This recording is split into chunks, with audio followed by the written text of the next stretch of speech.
Hi, I'm Gus Johnson, and I spent $10,000 to buy my way onto a spin-off of one of the most popular television shows in modern history.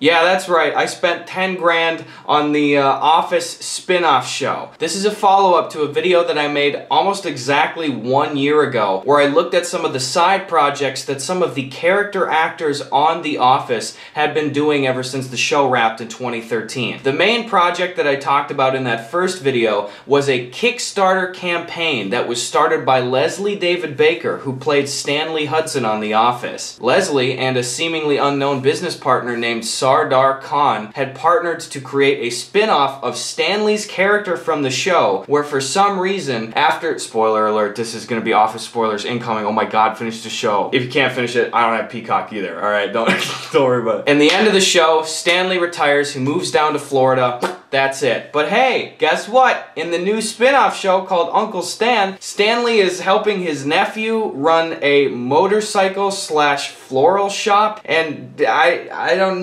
that's about as much info as exists, period. You might be saying, what else do I need? I don't know what else to tell you. That's as much info as there is, pretty much. At the time that I shot the last video, the Kickstarter campaign was still going, and these guys actually ended up exceeding their Kickstarter goal, earning over $336,000 in individual donations. I encourage you to go watch my first video on this. The link to that's in the description down below. It'll give you a more thorough rundown of this entire Kickstarter project, but part of the reason that I talked about it was because a number of the deliverables really stood out to me as being like pretty difficult to go through on and kind of irresponsible maybe to do. Let me just give you a little brief rundown, okay? For 10 people, if you pledged $1,000 or more, you could be an extra on an episode of the show. Okay, that's a lot of people to get on set there. For 5 people, if you gave at least $3,500, you could have your original song in the show. You get the opportunity to showcase your musical talent by having your original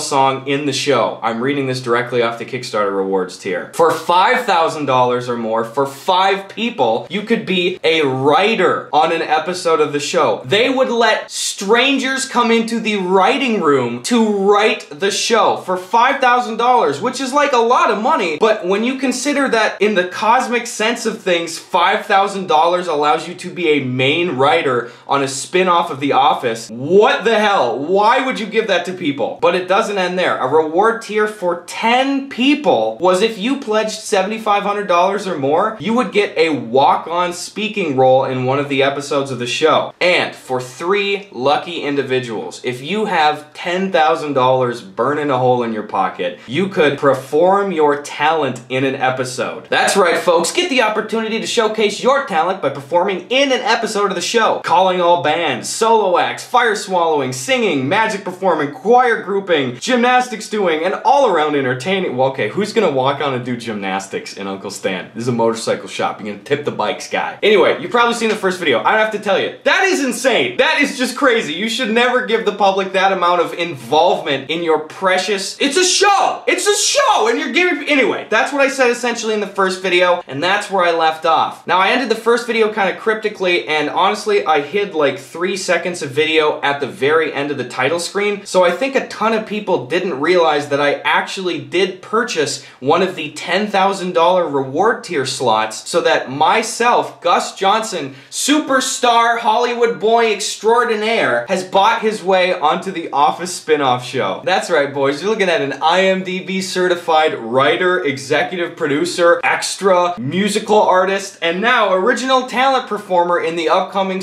Office show.net.gov. It has been 1 year since my Kickstarter backing, and a number of things have happened, and also a number of things have not happened. So let's see what's been going on through this year. By the way, just want to interject really quick. This is obviously the most expensive video I've ever made by spending the 10K. Hey, what's that coincidentally? Is this new merch? Holy shit, shop.gusjohnson.co. We got Imbiamba Jombes shirts and G-Dangin hats and God's Country shirts. Just go check them out. Links in the description down below. Thank you. Okay, back to the video. Obviously, in the last year, COVID has been raging, and I'm going to allow that to factor into any criticism for the delaying of the show. That being said, the Kickstarter updates have not been super promising. Sardar, this business partner who we don't really know yet, has been going in and updating. Now, I think there are 39 campaign updates since the campaign has wrapped. And it's looking like as of this last April, which as of recording is about three and a half months ago, they are still trying to send out some of the physical rewards for the show. Now, that is not super promising, and typically you don't want to be fulfilling rewards, especially physical items, that long after the campaign has wrapped. Okay, that's one element of it. Another thing, again, I would like to think as, I don't know, one of the #1 financial backers of this project that has given $10,000 to it, that there would be more than a single email offered up to me in the course of an entire year. To this day, I have only received one bit of communication directly from Sardar regarding my apparently extremely involvement in this show. I received a message from Sardar through their Kickstarter account a day after I posted my video, and essentially he said this: "Checked out your show, so I'm a bit puzzled as to what made you become a backer. Genuinely appreciate it, but definitely puzzled. If you would like any more info or to learn more about how the rewards work, let me know." And then he goes on to just tell me about how my talent that I have to perform in the show needs to be pre-approved. That was it. I responded really amicably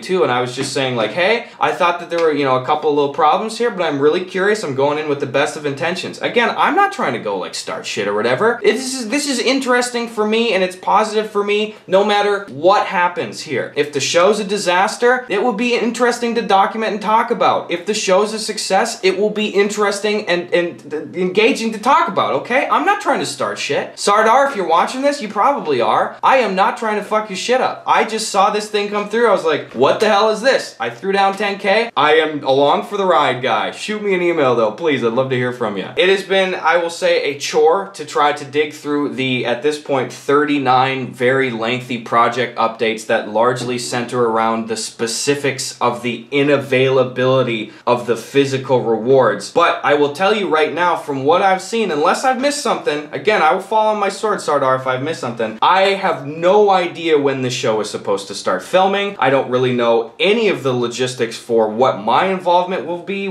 I don't know what goddamn month it'll film in. I don't know the year that this will film in. That's what's going on the Uncle Stan front. The thing has been really weird and slow moving, and I am a year later just as confused as I ever was. I want to mention kind of another strange business thing surrounding Sardar and Leslie David Baker here. In the last year, Leslie and Sardar have worked to create a cryptocurrency surrounding the Stanley Nickel, which if you're a fan of the show, you will remember that the Stanley Nickel was a throwaway line that Stanley said in response to Dwight Schrute trying to offer up Schrute bucks as an incentive to the office to work. So Sardar and Leslie have gone ahead and literally put their money, or somebody's money, or my money maybe? Give me my money back! Now you'll have to forgive me. I don't dabble in the world of the NFT. I don't dabble in the BitChain. I don't dip my toe into the Ethereum pool. I don't know a lot about this topic. But if you do, and you'd like to do a little bit of digging around, apparently you can see a very scant amount of information about this business decision on either Rocket Bunny or nickeltoken.io. I'm looking at nickeltoken.io where they describe the Stanley Nickel and its listing, and there is a small timeline that apparently Sardar and Leslie have laid out here about what is going to happen with the rollout of the Stanley Nickel. Here's their general calendar, folks. April 2021, partnership with Rocket Bunny. May 2021, 2 staking pools were opened up exclusively through Rocket Drop. June 3 through 5th, start pre-sale and private sale. June 2021, launch Uniswap. Again, all this stuff could be legit. I don't know any of these terms. I'm speaking like goddamn German here, which I do not speak, okay? Help me, please, Lord. I feel like I am very involved in the digital world, and despite my best efforts, the entire world is passing me by at a breakneck speed that terrifies and overwhelms me. Hell. June 2021, Pocket Swap listing. And then for their final roadmap update, Q3 through 4, execution of the marketing plan. I don't know what that is.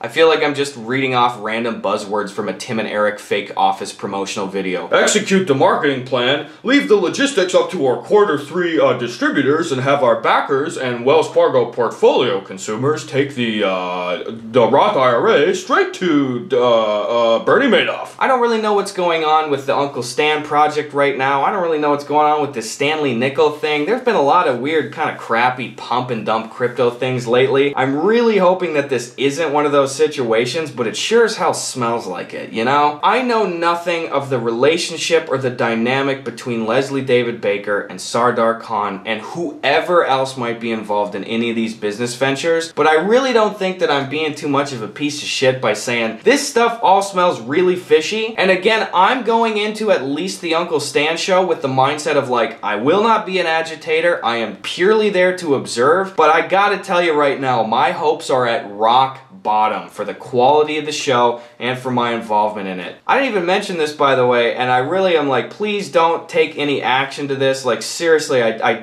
almost didn't want to bring attention to this, but like, I assume you guys will not be pieces of shit here. I'm not going to spread the information that was shared on the page, but whoever listed the Kickstarter has already fully doxed the filming location of the show. It is at a motorcycle shop that they have provided the name of, which is just another level of irresponsibility. It's like, guy, you can't dox the fucking set. What are you doing? This is like an active business that they're filming in. This isn't like the Paramount lot with security and shit. Anyway, my hopes are extremely low. Sardar, shoot me an email. Leslie, give your boy a little Stanley nickel, guy. Put some change in my pocket. I spent 10K on you. Shoot me an email. That's worth a year's worth of waiting, huh? What's going on? Guys, thanks for watching today's video. Please go buy merch. Also, holy shit, follow me on twitch.tv/Gus Johnson. I'm playing Skyrim and Minecraft all the time. Please, dear God, let me recoup these losses. Okay, now for a word from our sponsor. What's that? I'm vanquishing things in my room. You know what you could vanquish, you freaking weirdo? You could vanquish boredom by using Audible. Guys, you already know it. Audible sponsored a bunch of the stuff that I've done in the past. I like working with them. They're really chill and easy. And I tell you what, they provide an excellent, beautiful thing for you to listen to. Listen, right now, are you getting back to things? Are you going outside and doing some rollerblading maybe? Are you working on a summer art project? Are you maybe skateboarding with your dad? Are you working out? Are you at work? What are you doing? What are you doing with your life? Get it together. Audible is the #1 source for some of the best audio content in the entire world. I'm talking audiobooks, I'm talking documentaries, I'm talking series, original series. There's tons of stuff just for you. I've said this in the past, I'm doing a little bit of it more these days. I'm going back and listening to some audiobooks that I used to have to read when I was growing up, and now I'm actually enjoying them. Of Mice and Men is something I've been listening to a little bit recently. Let Gus tend the rabbits. How hard is that to ask? You can listen to that audiobook and tons more if you check out the description right now. Go to audible.com/Gus and you can start your 30-day free trial. That is audible.com/Gus. Or you can take out your cell phone right now for completely free. Text Gus, that's G-U-S, to 500-500 and you can get a 30-day free trial. Thank you so much, Audible. Guys, go listen. Go listen. Stop listening to me. Go listen to them. Okay, have a nice day.